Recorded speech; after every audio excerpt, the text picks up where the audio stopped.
गदर 2 और कुछ दिनों के बाद फैंस के सामने होगी। 11 अगस्त के दिन रिलीज हो रही गदर 2 के बारे में कयास लगाए जा रहे हैं कि ये फिल्म बॉक्स ऑफिस पर बड़ा धमाल करने वाली है। ये बात सच होगी कि नहीं, ये तो हमें 11 अगस्त के बाद ही पता चल पाएगा। लेकिन गदर के पहले भाग यानी गदर एक प्रेम कथा का जलवा आज भी फैंस के बीच कायम है। यही वजह है कि जब कुछ दिनों पहले गदर एक प्रेम कथा फिर से सिनेमा घरों में दिखाई गई थी तो लोग फिर से इस फिल्म को देखने बड़ी तादाद में पहुंचे थे। गदर एक प्रेम कथा को फैंस ने इतना देखा कि उसका हर किरदार उनके दिलों में बसा है। लेकिन अफसोस की बात यह है कि उनमें से कुछ किरदार ऐसे होंगे जो हमें गदर 2 में नहीं दिखने वाले हैं, क्योंकि ये वो किरदार हैं जिन्हें गदर के पहले भाग में जिन कलाकारों ने निभाया था वो अब इस दुनिया से जा चुके हैं। आज उन्हीं किरदारों व उन्हें निभाने वाले एक्टर्स को हम याद करने वाले हैं। गदर के एंटोगनिस्ट यानी मुख्य विलेन अशरफ अली के किरदार को अमरीश पुरी ने निभाया था।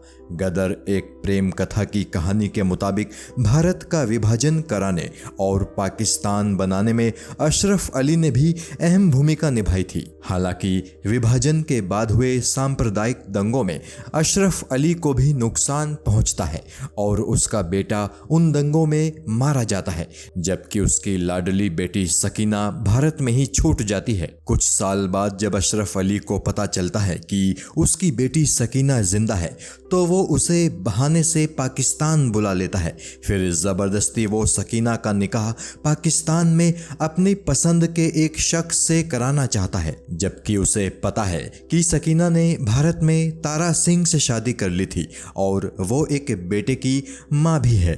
पर चूंकि उसे भारत व भारत के लोगों से बेइंतहा नफरत है तो वो किसी भी कीमत पर अपनी बेटी को पाकिस्तान में ही रखना चाहता है। हालांकि तारा सिंह उसके इन मंसूबों पर पानी फेर देता है। तारा सिंह पाकिस्तान जाकर बड़ी बहादुरी से सकीना को वापस भारत ले आता है। लेकिन इस पूरे घटनाक्रम के दौरान कुछ ऐसा होता है कि अशरफ अली का दिल पिघल जाता है और आखिर में वो तारा सिंह को अपने दामाद के रूप में स्वीकार कर लेता है। 22 जून साल 2005 में माइलोडिस्प्लास्टिक सिंड्रोम नाम के एक दुर्लभ ब्लड कैंसर के चलते अमरीश पुरी जी की मृत्यु हो गई थी। वैसे अमरीश पुरी जी ने गदर के बाद सनी देओल के साथ hero, love story of a spy और जाल द ट्रैप नाम की 2 फिल्मों में भी काम किया था।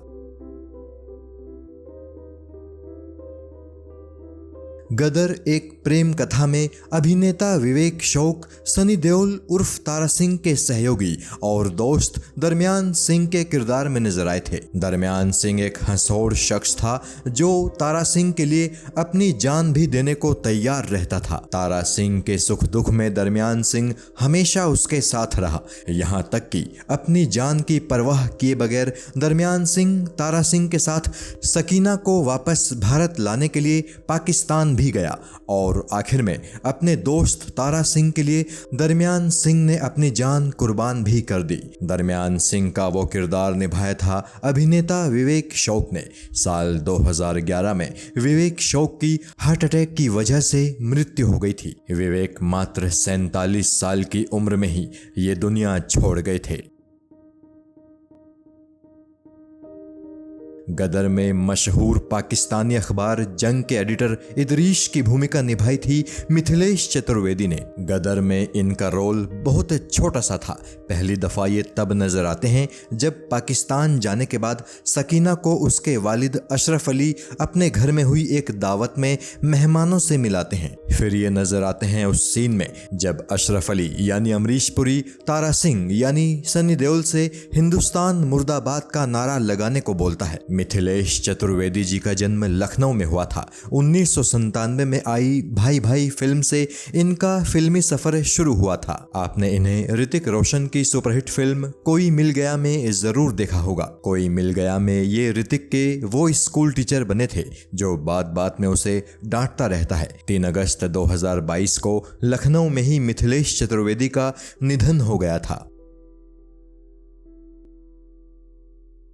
गदर में लखनऊ के नवाब जफर मीर अब्दुल्लाह साहब ने भी एक बहुत छोटा सा किरदार निभाया था। दावत वाले उसी दृश्य में ये नजर आए थे जिसमें मिथिलेश चतुर्वेदी भी दिखे थे। अशरफ अली उस दावत में इन्हें भी सकीना से मिलवाता है और अशरफ अली सकीना से कहता है कि ये मेरे दोस्त जनाब लाल हुसैन शाह साहब हैं और ये इलाके के MP भी हैं। आपको बता दें कि लखनऊ के नवाब रहे नवाब जफर मीर अब्दुल्ला साहब को एक्टिंग का बहुत शौक था। यूं तो उन्होंने कोई बहुत ज़्यादा एक्टिंग नहीं की थी, लेकिन कुछ बड़ी फिल्मों में वो नज़र ज़रूर आए। गदर के अलावा नवाब जफर मीर अब्दुल्ला साहब ने उमराव जान, गुलाबो सिताबो, इश्कज़ादे और मैडम चीफ मिनिस्टर जैसी फिल्मों में भी छोटी छोटी भूमिकाएं निभाई थी। वहीं वो थिएटर के भी शौकीन थे और कुछ नाटकों में भी अभिनय कर चुके थे। 18 अप्रैल 2023 को नवाब जफर मीर अब्दुल्लाह साहब का निधन हो गया था।